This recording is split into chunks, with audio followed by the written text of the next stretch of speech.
Hello everyone, welcome to Lukmaan IAS. Today we are going to have the Hindu newspaper analysis dated 12th of August 2023. In today's newspaper discussion, we are going to cover some of the important articles that were there in the editorial section of the newspaper, and also we are going to cover other important news articles. Along with this, we have also included some questions for discussion, so we are going to cover those questions also. So let us start the discussion with the topics and let us see the list of topics that we are going to cover. So there are in all 10 topics that we are going to discuss in today's newspaper discussion, right? Title of the topics are mentioned over here along with their relevance, and also page number has been mentioned, okay? So let's discuss the first topic. This topic was there in the front page of the newspaper. This topic is very, very important, okay? So this article says Centre seeks to overhaul the British era criminal laws, okay? So this topic is related to Indian polity. It's part of GS paper 2, okay? It's related to Indian polity. So in this article, we are going to discuss about new bills that have been introduced by the central government in the parliament. And these bills are going to, let's say, replace some of the existing laws, those laws that have been framed by the Britishers when they were ruling on India, like Indian Penal Code, Criminal Procedure Code, and also Indian Evidence Act. So we are going to discuss about all of it, right? We are going to discuss about these bills that have been introduced in the parliament. So let us start the discussion, okay? So name of the topic is Centre seeks to overhaul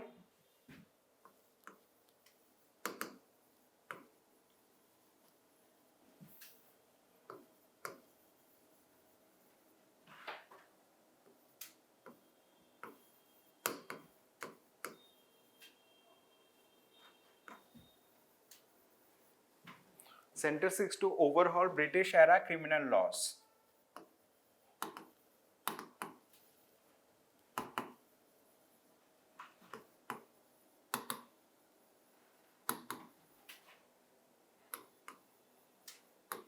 So let's discuss about this topic, okay? So the context of the topic is, what is the context? Context of the topic is recently the central government has moved, right, some bills. They have introduced some bills in the parliament, okay? They have introduced bills in the parliament, right? Bills in the parliament. So what are the bills that have been introduced by the central government? One of the bill is known as, right? So we are going to discuss about these bills one by one.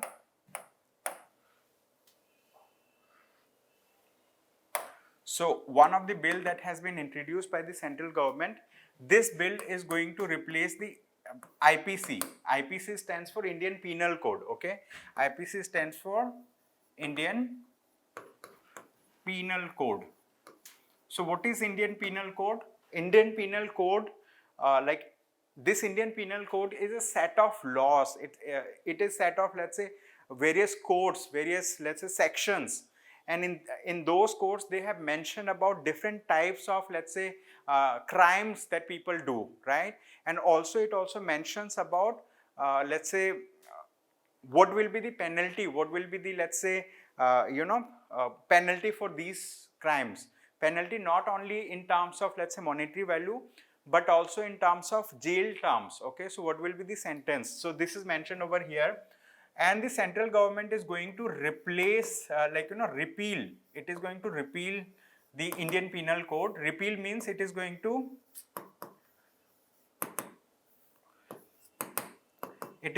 let's say, totally, right, do away with the Indian Penal Code. In place of this, the central government is now coming up with a bill. This is known as Bharatiya Nyaya Sanhita, okay? It is known as Bharatiya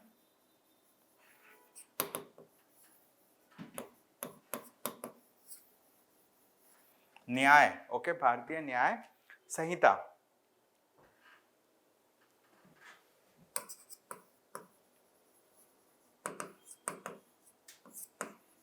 BNS.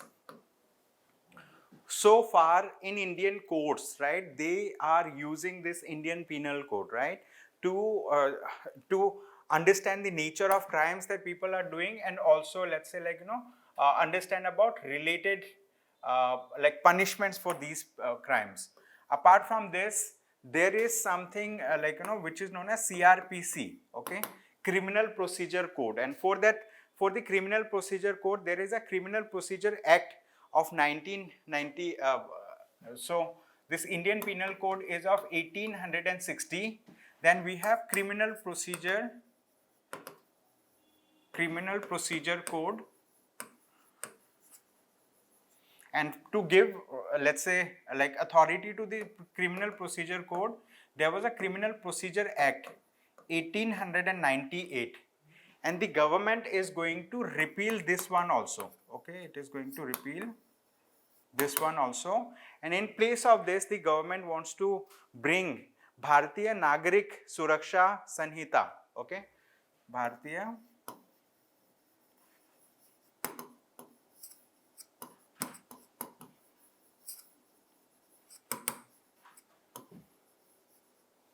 Nagarik Suraksha Sanhita. This will be known as, okay, Bharatiya Nagarik Suraksha Sanhita, BNSS. And apart from this, the government is going to do away with another act which is known as Indian Evidence Act, okay, Indian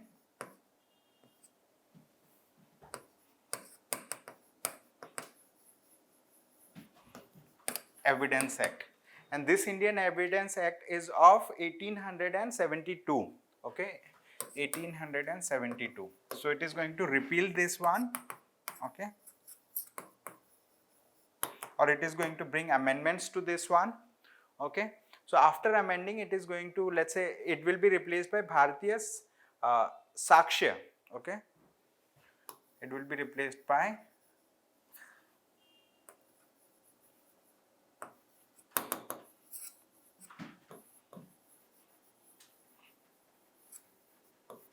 Bharatiya Sakshya. So these are some of the, let's say, criminal laws that the central government wants to amend. The central government wants to, let's say, replace the previous acts, and they want to bring some new act. They are not only changing the name, but also they are changing the content in these acts, right? In many places, they are doing amendments. Lot of amendments have been done, right, in these acts, and like, the central government has moved these acts into the parliament. Now we need to wait and watch related to the debates that will happen in the parliament, okay. So related to these acts, there will be debates in the parliament, and also it's going to, let's say, overhaul the criminal criminal laws in India. So the courts, like, once it is moved through the parliament, there can be, let's say, cases that will be filed in the courts against these laws, and the courts may look into these aspect, whether, like, they are constitutional or not. So these are the things. Apart from this, there are other things also. For example, there will be a 10-year jail term for physical relation on the false promise for marriage. That's also a part of this thing, okay. So repeal of sections, they are going to repeal sedition. Sedition was mentioned in the Indian Penal Code, section 124A.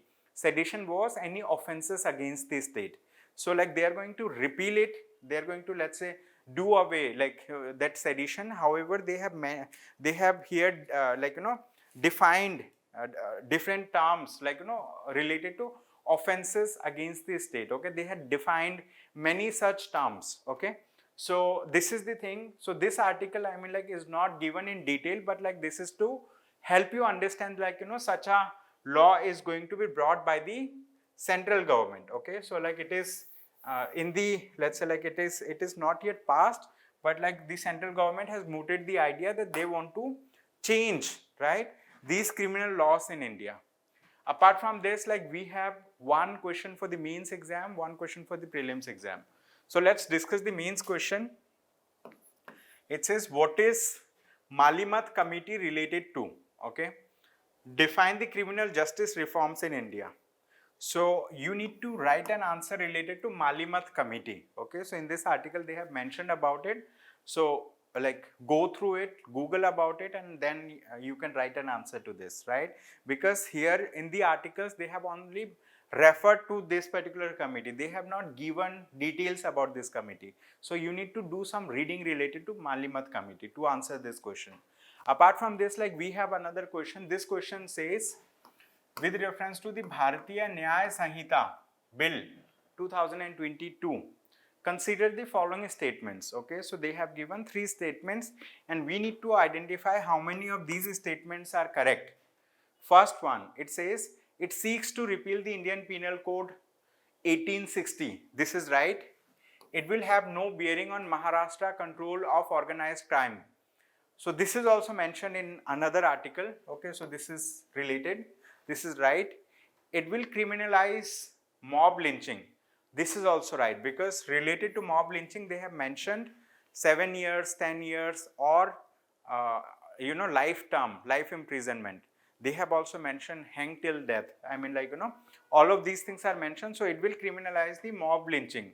So how many of these statements are correct? Like all the 3 are correct. Option C should be the right answer in this case, right? So with this, you can go through the explanation in your free time, right?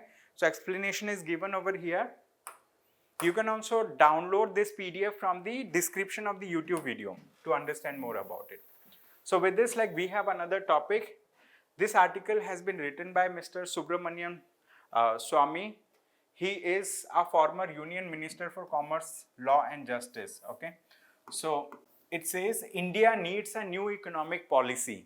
So this topic is very important for GS paper 3. It's important for GS paper 3.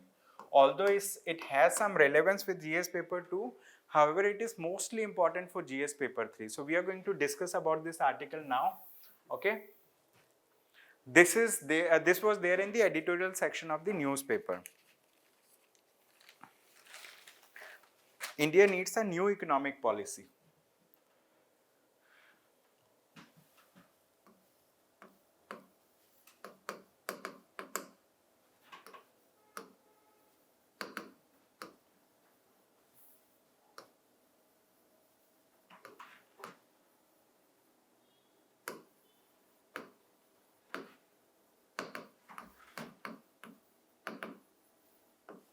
Let's discuss about this article. Okay, India needs a new economic policy. So in this article, the author has mentioned about, so let's understand about the context, why this article has been mentioned. So the context is Central Statistical Office. The Central Statistical Office has recently come up with data. Okay, they have come up with 4th quarter GDP data. Okay, so they have talked about growth rate of India. Okay, they have talked about growth rate of India, growth rate through the GDP. Okay, GDP for 4th quarter they have released. So for 4th quarter of 2000, let's say 22, 23, okay, 4th quarter 2022-23. So for coming up with this data, what they do, they compare the similar data of the past year, 2000, let's say 21-22, like that, and they have come up with this report.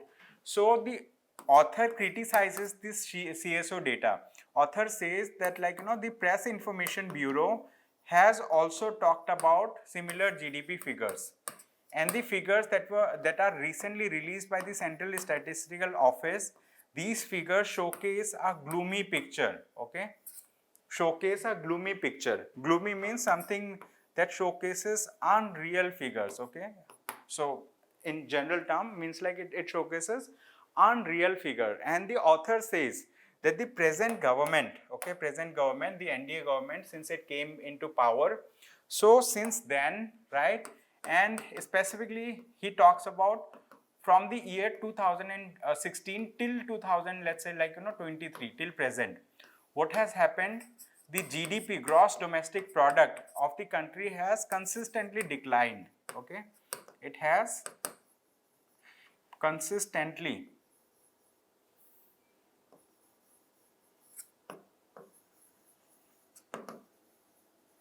the gross domestic product of India has consistently declined from 2016 to 2023. And the author also says that this decline is because of the poor policies, okay. This decline is because of poor policies that were adopted, okay. Poor policies that can be attributed to Modinomics, okay, that can be attributed to Modinomics. So the author says that, like, you know, all the economic policies, most of the economic policies that have been adopted, right, under the prime ministership of Modi, right, were poor, and, like, you know, they have hampered the growth of India. And the author also mentions another thing. Author mentions this thing very categorically and very clearly. Like, I'm going to mention about this. The author says the present government talks about, right, present government talks about that India will become a $5 trillion, okay, India will become a $5 trillion economy, right. So the author says, like, you know, the Modi government or the present government has no policy, okay, they do not have any policy how they will implement this, and they do not have any structural basis for this, okay, they do not have any structural basis for this. They lack coherent policy, and they lack, like, you know, how those policies will be implemented. So this is the thing. So the author says these are false, let's say, promises that are made, okay, these are false promises that are made. So this is what is being said by the author. So apart from this, the author also says, right, author also says that India needs, right, new policies. India needs new economic policy. Why it needs? So we are going to discuss about it. Okay, India needs new economic policies. First of all, the author says that, like, you know, if India wants to become a $5 trillion economy in the next 5 years to come, in that case, India's GDP must grow at a rate of, right, GDP must grow at a rate of 15%, right, year on year. It should grow 15% year on year. However, the present situation does not allow, right, you know, present situation is not is not going to give India that leverage that it can grow at this rate, okay. So the author says, like, you know, during the prime ministership of, right, Narasimha Rao, okay, during the prime ministership of Narasimha Rao and Manmohan Singh, okay, and Manmohan Singh, the economy of the country has grown, okay, the GDP of the country has seen steep growth, right. And the author says the growth that has happened during this period, I mean, like, this growth was, let's say, -3%. During which period? 2016 to 2023, right. So the author says that the growth that has happened during this period, 2016 to 2000, let's say, 23. So the author says this growth can be attributed to Hindu growth rate, okay, it is Hindu growth rate. And the author has compared this particular growth, right, so author said that this growth was -3%, right, GDP year on year. So it has grown at a negative GDP year on year. And also the author says that this growth can be, let's say, connected with, it is similar to 1950 to 1977, okay. This growth is similar to 1950 to 1977. During that time, I mean, like, you know, the Indian economy has grown at a lower rate, okay. So this is the thing. So the author says, like, during their time, the GDP, there were economic reforms that were taken, okay, economic reforms taken by India, right, economic reforms, especially during the 1991, right, during the 1991, this thing, crisis, okay, financial crisis. So during that time, during 1991 financial crisis, what has happened? The government of India has taken many economic measures, many policy measures, right? And we have molded our economic policy that time, and after then, like there has been consistent decline. So I'm not mentioning all the years that have been mentioned, but this gives us a proper picture. And the author also suggests, right? Author suggests many things for the new economic policy, right? What are the things that are suggested by the author?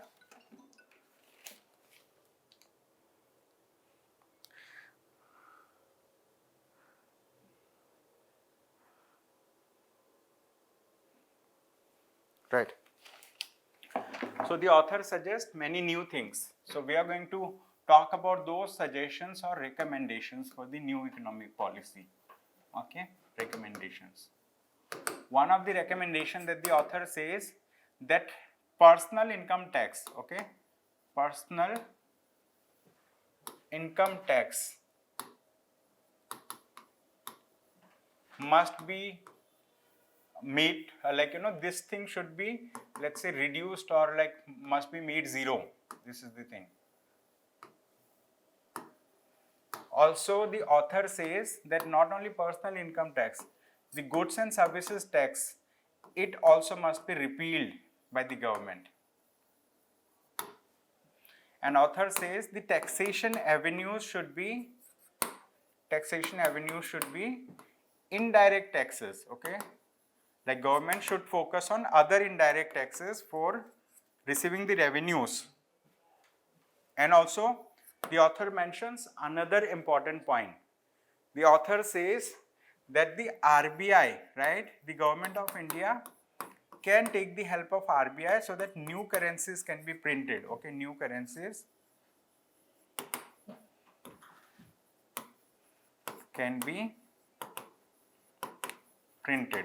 Okay, so new currencies can be printed and it can be circulated, and these new currencies can be distributed through the, let's say, salaries of people who are employed with the government. It can be, let's say, made to come to the economy through the salaries of the people who are working with the government.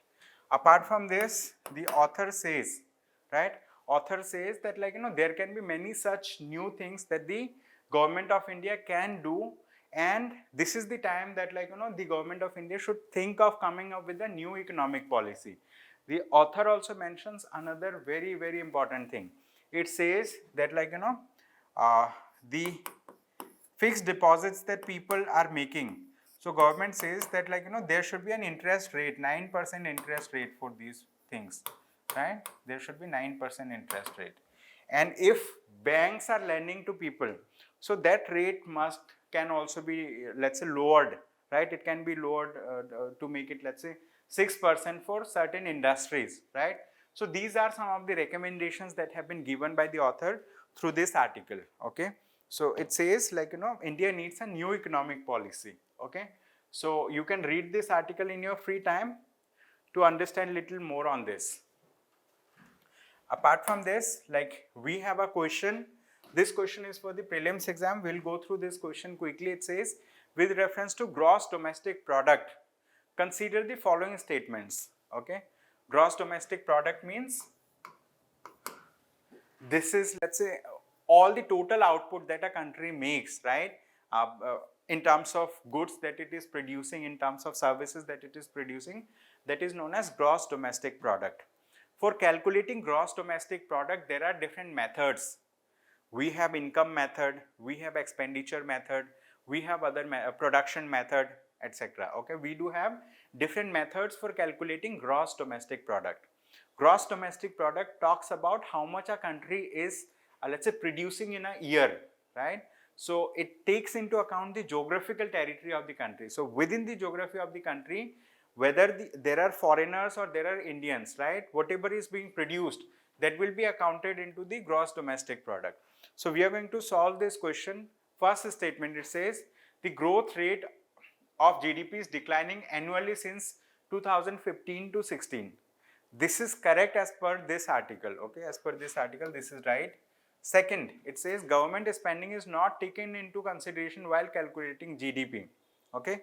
Government spending is not taken into consideration while calculating GDP. We will look into it. Third, it says GDP growth rate is released by the National Statistical Office. Okay, so recently it was released by National Statistical Office. So first and third are right, and I think the second, like we need to look into this. Correct answer is option B, means second statement is incorrect. Okay, so second one was incorrect. This one is incorrect, because in expenditure method, like if we are calculating gross domestic product using expenditure method, in that case, right, government spending is also taken into account. So here, like we have the solution for this question, we have explanation for this question. So let's discuss about it.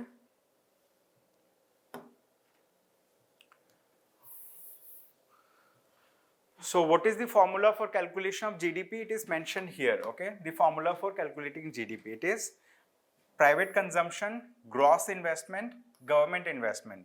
These two investment means the investment that happens in, let's say, creating fixed capital assets. Okay, for creating fixed capital assets. These two. Then government spending is there. Then exports minus import, it means net exports. Okay, net exports. So this is the formula for GDP, this is the formula for gross domestic product. So in the question it was mentioned that like government spending is not taken into account. This is taken into account. You see, government spending is taken. So that's why statement 2 was incorrect. Okay, so correct thing is government spending is taken into consideration while calculating the gross domestic product. Okay, so this is our, let's say, concept from economy part, right? So concept from economy. So with this, like, we will move to the next topic. Here in the explanation they have mentioned about National Statistical Office also. So let's discuss about this topic. It says Assam delimitation. EC renames some seats in final report. EC means Election Commission. Okay, EC means Election Commission. Now delimitation means we need to understand about all these terminologies, right? Delimitation. So we are going to understand this topic. It says Assam delimitation. EC renames some seats in final report.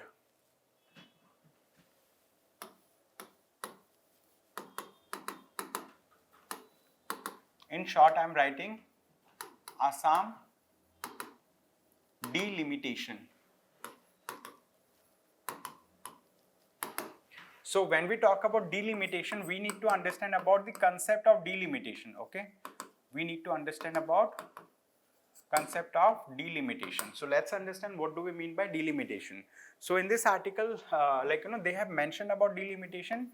Delimitation is an exercise that is done to redraw, okay, to redraw boundaries, right, to redraw boundaries for state legislative assemblies and for let's say Lok Sabha seats. Lok Sabha seats means like we redraw the boundaries of the constituencies. Okay, constituencies. Which constituencies?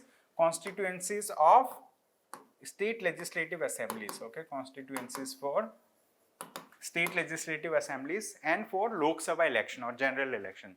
So let's say like in every state, right, in every state what happens, in every state like for the election that happens for the state legislative assembly or let's say state legislative council, okay, what happens, there are some seats reserved, right, within the boundary of that state. Let's say in the state of Assam there are around 26 state legislative assembly seats. Okay, 126, let's say 126 seats, and for all these 120 seats the Election Commission of India will draw the boundary that like from this area will comprise of this region. So their name is mentioned, boundary is mentioned.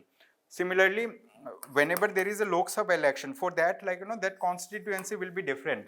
This is a bigger one. So in Assam I think there are 7 or 11 such seats, okay, for the Lok Sabha election in the state of Assam. Okay, which state we are talking about? We are talking about Assam. And this delimitation exercise is conducted by the Election Commission of India. Okay, it is conducted by Election Commission of India. So the government of India has a mandate of creating a delimitation commission for the purposes of doing delimitation exercise. It simply means drawing the boundaries for constituencies for the state legislative, let's say assembly elections, and also for Lok Sabha election. That's the thing. So this delimitation commission is set up by the President of India for a period of about 5 years. So it is a constitutional body. I mean, like, Election Commission is a constitutional body, and delimitation commission is set up under the Election Commission of India. Whatever decision it takes, right? So that decision has the weight or authority of a civil court. In the it means like it has some let's say judicial authority also in the matter of doing this thing. So this cannot be challenged in a court of law also, like that. So this has been done.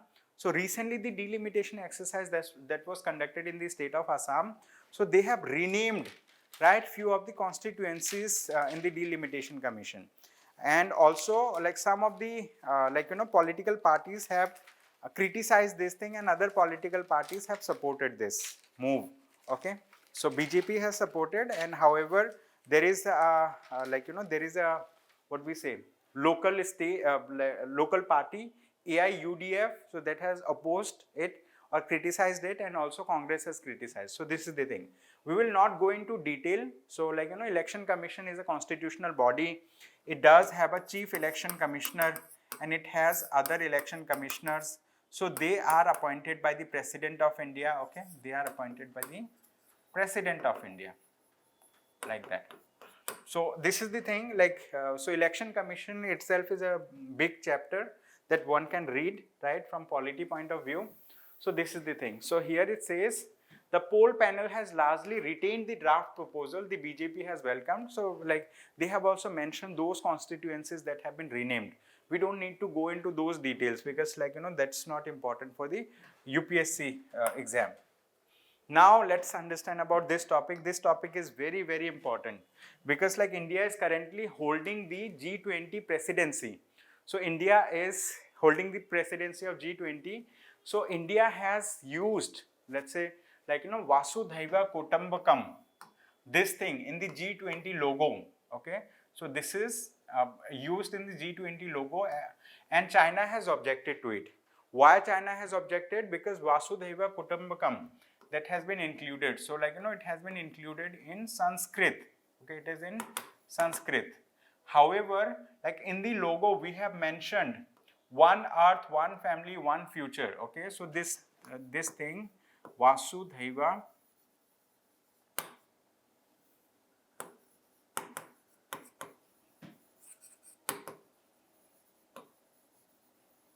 Kutumbakam. So it is mentioned, where it is mentioned, it is mentioned in the logo of G20, and also it has an English version. Okay, so Government of India has used English version of it, which says one earth, one family, one future. One family, one future. So we have included this as English translation of this thing. China has criticized. China said the Sanskrit portion of it should not be included because it is not a United Nations official language. Okay, but English is one of them, right? So India has defended it, and that's why this is related to that one. Okay, they have mentioned which government official said what, how we have responded. So that's not important. What is important is understanding Vasudhaiva Kutumbakam, where it came from. Okay, like that. So this is the thing. With this, we will move to the next topic quickly.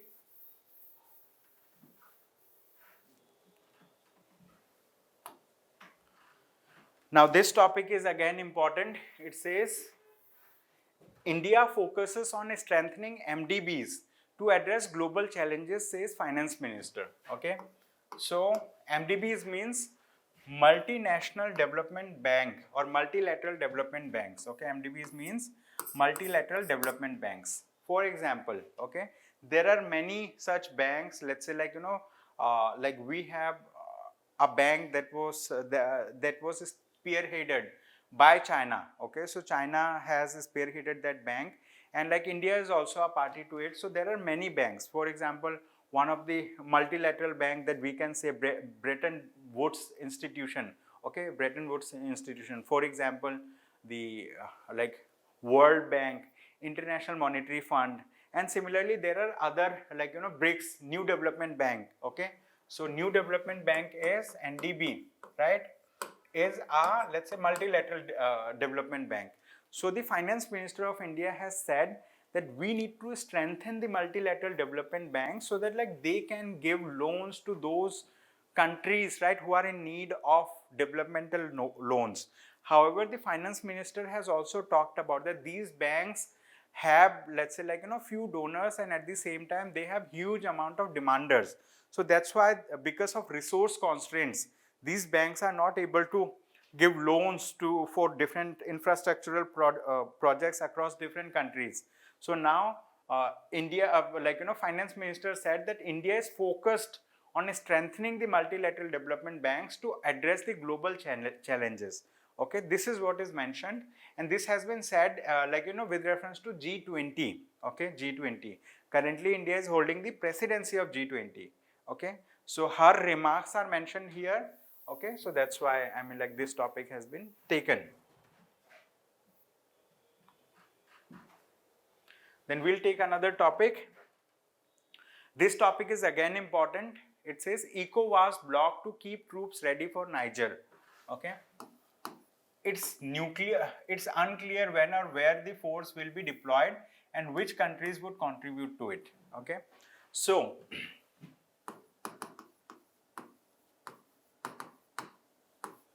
ECOWAS stands for Economic and Cultural, right? Economic and Cultural Organization of West Asian States. Okay, so let's say like of West African states.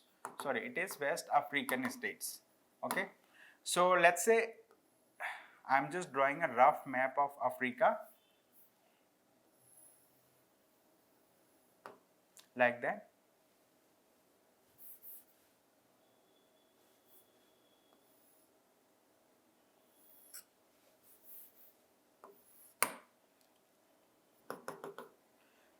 So Niger is located somewhere here. Okay, Niger is located, and those countries that are part of this particular belt, to the left of it, to the right of it, so they are part of ECOWAS. ECOWAS is a regional grouping, right? It's there in the African continent. Where it is in the African continent.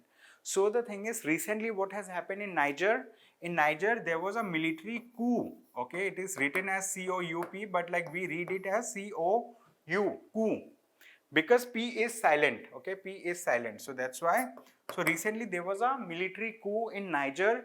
So in that coup, the military of Niger have toppled the democratically elected government. Okay, the civilian government have been toppled, and the militaries have detained the president of Niger. And after then, the military leader of Niger has claimed himself to be the new president of Niger. And this, I mean like this thing is being criticized by many countries across the world.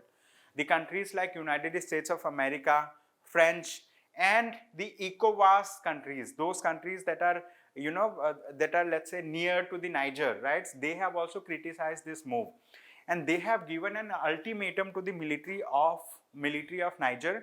They said like they should renounce power and they should bring back the ousted president, the detained president, right, to power. They said they should bring back to power this president. And now what has happened, that term, right, the ultimatum term has expired, and now there is an uncertainty that like which so they earlier said that if they do not bring back to power the military, the president of Niger, in that case these countries are going to attack on the military of Niger. However, it is unclear which countries from the ECOWAS region are going to, let's say, contribute their troops, contribute their soldiers, and also when and how these troops will be deployed in Niger. So related to this article has been written. Okay, so this is an ongoing issue where every day one or other thing keeps on coming related to Niger. So what you need to understand, you need to see the map of Niger. You need to also learn about those countries that are in the ECOWAS grouping, right? You need to understand about those countries also, and also you see which countries share border with Niger. Along with this, we have another topic. This topic is again important. It says Chinese military ship docks at Colombo Port for a formal visit. Okay, Chinese military ship docks at Colombo Port for a formal visit. So what has happened now? Basically, like, this is a military ship of China. Okay, this ship has reached to the Colombo. Colombo is a port in Sri Lanka, right? And since it has reached over there, so Indian government, Indian officials have raised alarm. They have raised concern that why Sri Lanka is hosting a military ship of China, because China is a, let's say, rival power to India. So that's why India is concerned about any military developments that are led by China. So that's why they have raised concerns. However, the Sri Lankan authorities have said that it is a procedural thing. So they have taken all clearances, right? And like, so all procedures have been followed. There is nothing to worry about it. So they have reassured India that, like, nothing of that sort is going to happen. Okay. So this is an ongoing issue. I mean, like, this is an ongoing issue related to international relations. So that's why, like, I thought of covering this thing as well.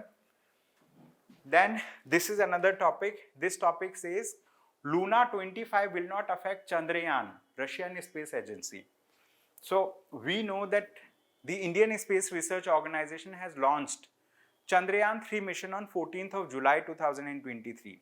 So after we have launched, we have initially parked it into elliptical parking orbit. Okay, we have parked it into elliptical parking orbit. And after that Chandrayaan thing, Chandrayaan 3, it has, let's say, revolved around Earth, right? It has made 5 such revolution, and then we have done, right, maneuvers in its trajectory. Then we have sent the Chandrayaan, right, here on the moon's sphere of influence, on the moon gravitational field. Now it is there in the moon's, let's say, orbit. Okay, it is there in the moon's orbit. Now let's say it is going to make a landing on moon on 23rd of August. Now today is 14th August. So 23rd of August it is going to make a landing. However, in the meantime, Russia has also sent a similar spacecraft, like its name is Luna 25, and this is also a moon mission of Russia.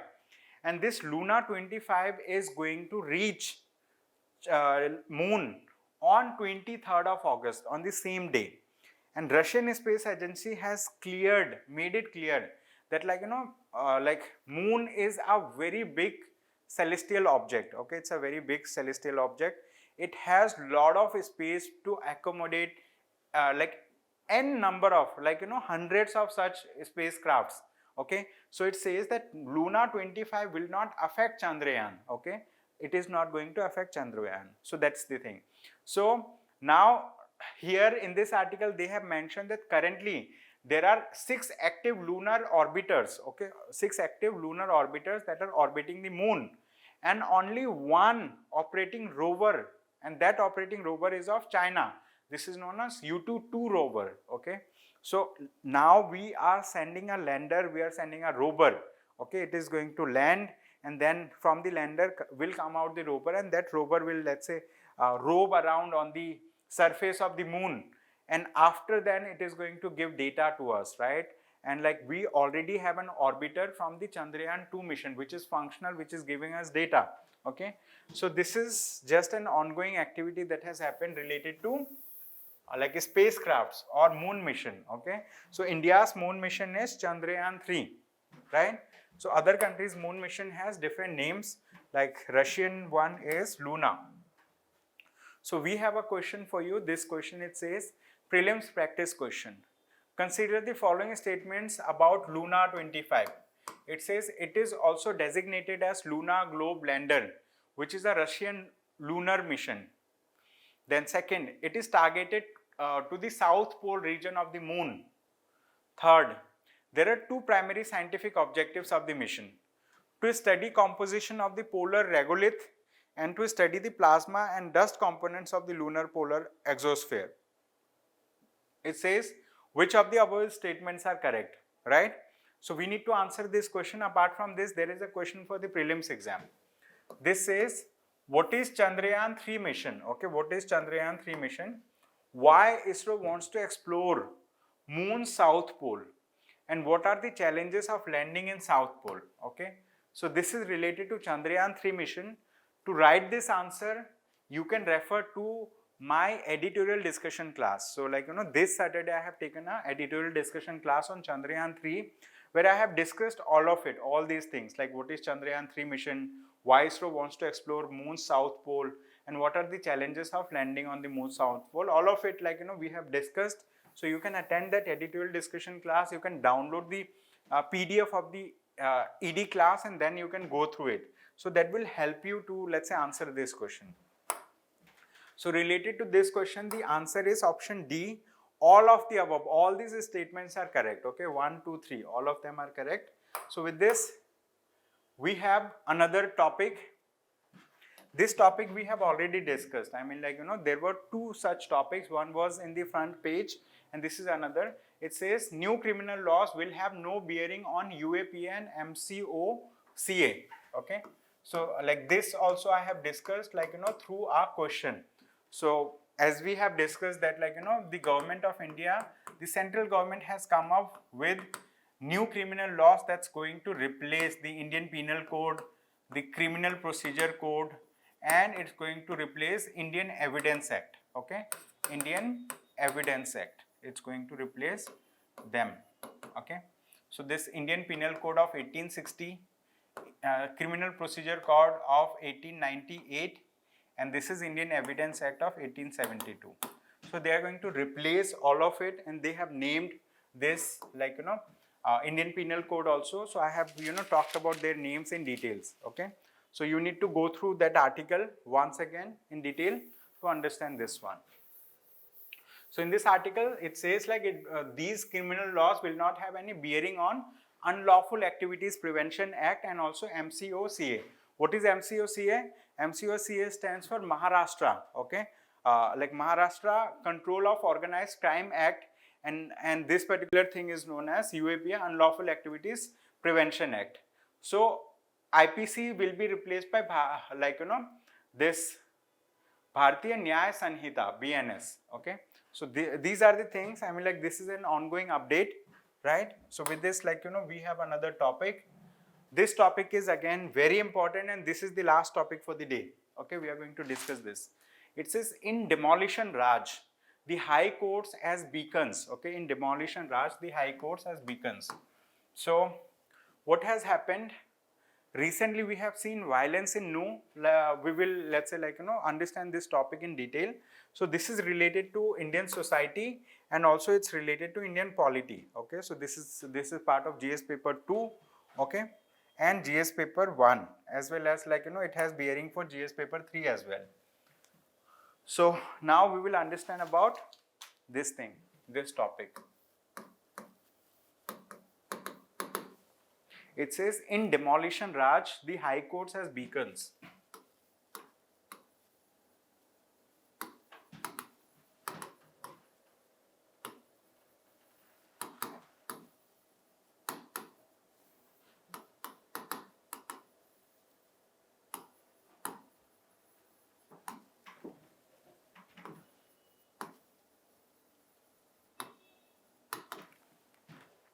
So the author says, like, let's understand the context of this article, then we will discuss about the details it.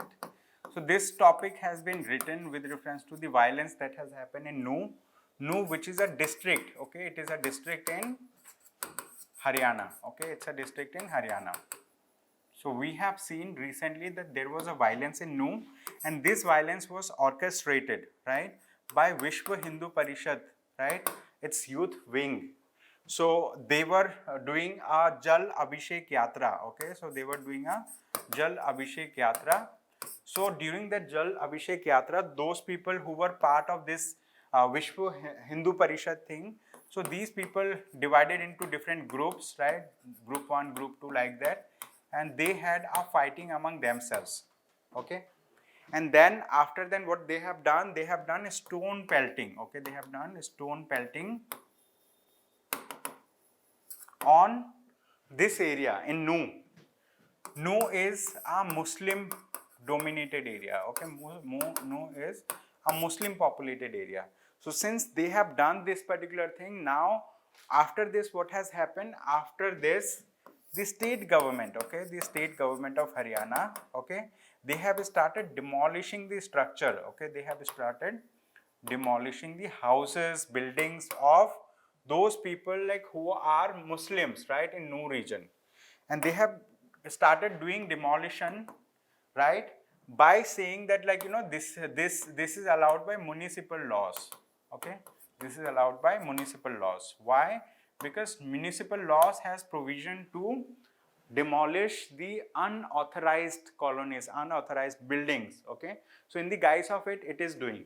But recently the Punjab and Haryana High Court, okay, Punjab and Haryana High Court has, let's say, taken suo moto cognizance, right, of this particular thing. They have taken suo moto cognizance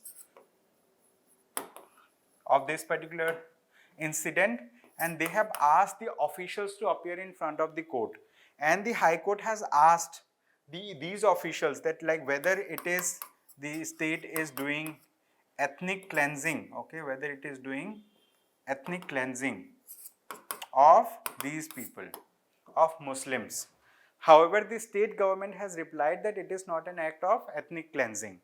But this author says that like these high courts, the high courts in India, they have been given extraordinary power under Article 226. Okay, under Article 226, the high courts have extraordinary power under which they can issue writs, right?